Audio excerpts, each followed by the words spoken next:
एक दिन उसकी और मेरी बात हो रही थी। अचानक हमारी किसी बात पर लड़ाई हो गई।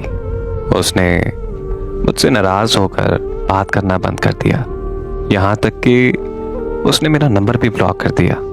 ऐसा पहले भी कई बार हो चुका था, लेकिन कुछ दिनों बाद हमारी सुलह हो जाती थी। लेकिन इस बार एक अजीब सी बेचैनी थी, क्योंकि मुझे ऐसा महसूस हो रहा था कि इस बार वो मुझसे नाराज नहीं हुई, बल्कि वो मुझे छोड़ गई है। मैंने उससे राब्ता करने की हर मुमकिन कोशिश की, लेकिन उसका नंबर बंद जा रहा था।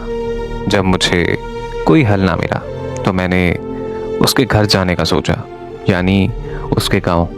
फिर मैं कई घंटों के सफ़र के बाद उसके गांव पहली बार पहुंचा और उसके बारे में पता करने की कोशिश की तो मुझे पता चला कि 2 दिन पहले उसकी शादी हो चुकी है।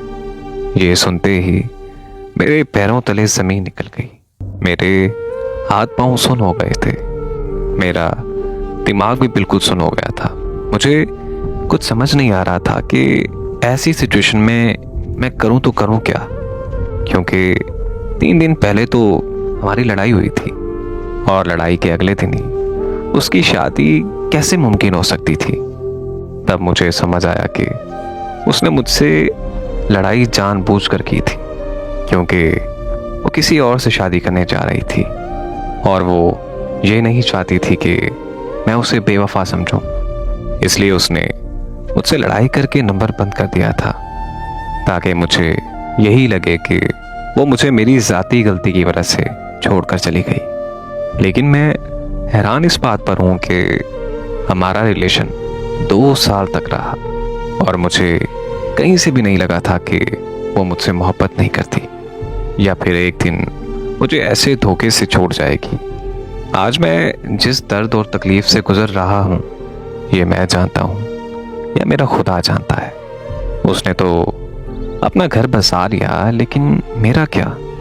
जो हजारों ख्वाब एक साथ देखे थे, उन ख्वाबों का क्या? कोई मजबूरी थी या फिर घर वालों का प्रेशर था?